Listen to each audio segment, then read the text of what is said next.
Hi అండి, welcome back to our channel అండి. ఇవాళ మీకు మా చిన్నప్పుడు తినే ఒక హెల్తీ రెసిపీ అనేది ఇవాళ మీకు చూపించబోతున్నాను. ఇది చాలా మందికి తెలిసి ఉంటుంది, స్వీట్ పొటాటో. మా చిత్తూరు వాళ్ళైతే వేరే పేరుతో పిలుస్తారు. ఎవరైనా తెలిసిన వాళ్ళైతే నాకు కామెంట్ చేయండి. ఇప్పుడు ఈ స్వీట్ పొటాటోతో మనము ఒక హెల్తీ రెసిపీ అనేది ప్రిపేర్ చేసుకుందాము.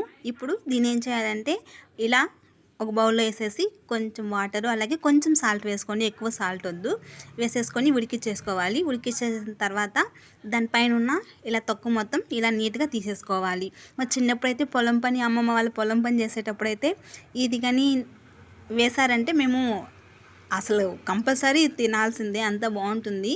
ఇక వేరే రెసిపీ అనేది మా వైపు అసలు తెలియదు. మా చిత్తూరు సైడ్ అయితే కంపల్సరీ ఇలానే తింటాము. ఒకసారి ట్రై చేసి ఎలా ఉందో నాకు కామెంట్ చేయండి. చాలా హెల్తీ కూడా. ఇలా ఉడికిచ్చేసాక మొత్తం ఇలా బాగా స్మాష్ చేసుకోవాలి. ఉండలేమీ లేకుండా స్మాష్ చేసుకోండి. ఆల్రెడీ బాగా ఇలా స్మాష్ అయిపోతుంది. మళ్ళీ ప్రత్యేకంగా మీరు చేత్తో అన్న అనుకోండి, లేదా స్మాషర్తో అన్న ఇలా బాగా స్మాష్ చేసేసుకోండి. ఇలా చేసేసుకున్నాక ఏంటంటే ఇందులో కాస్తంత బెల్లం తురుము, కంపల్సరీ బెల్లమే వేసుకుంటాం మేమైతే. చక్కెర అయితే ఎప్పుడు వేయలేదు. అలా వేస్తారు అని అనుకుంటే మీకు బెల్లం ఒక్కోసారి ఇలా ఉండల్లా ఉండిపోతుంది కదా, అలా ఉంటుంది, తినడానికి ఇబ్బంది అన్నప్పుడు మీరు షుగర్ పౌడర్ అనేది యాడ్ చేసుకోండి.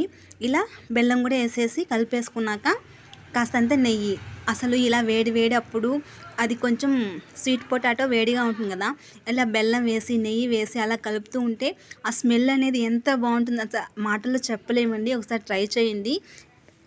చాలా అంటే చాలా బాగుంటుంది. ఇది దీనిలో పీచు పదార్థం ఎక్కువ ఉంటుంది అండ్ కార్బోహైడ్రేట్స్ కూడా చాలా ఎక్కువ ఉంటాయి హెల్త్కి, అండ్ పిల్లలకి కూడా చాలా అంటే చాలా మంచిది. ఇలా ప్రిపేర్ చేసేసాక మా వాళ్ళైతే ఇలా ఒక్కొక్కరికి ఇలా ముద్దల్లా ఇచ్చేస్తారనమాట. అప్పుడు వేడిగా తింటుంటే అసలు చెప్పలేమండి, అంత బాగుంటుంది. ఇలా ఒకసారి మీకు ఇంకా స్వీట్ సరిపోదంటే కొంచెం బెల్లం వేసుకొని నెయ్యి వేసుకొని తినేసేయడమే. ఫైనల్గా మన రెసిపీ రెడీ. వీడియో నచ్చితే లైక్ చేయండి, షేర్ చేయండి.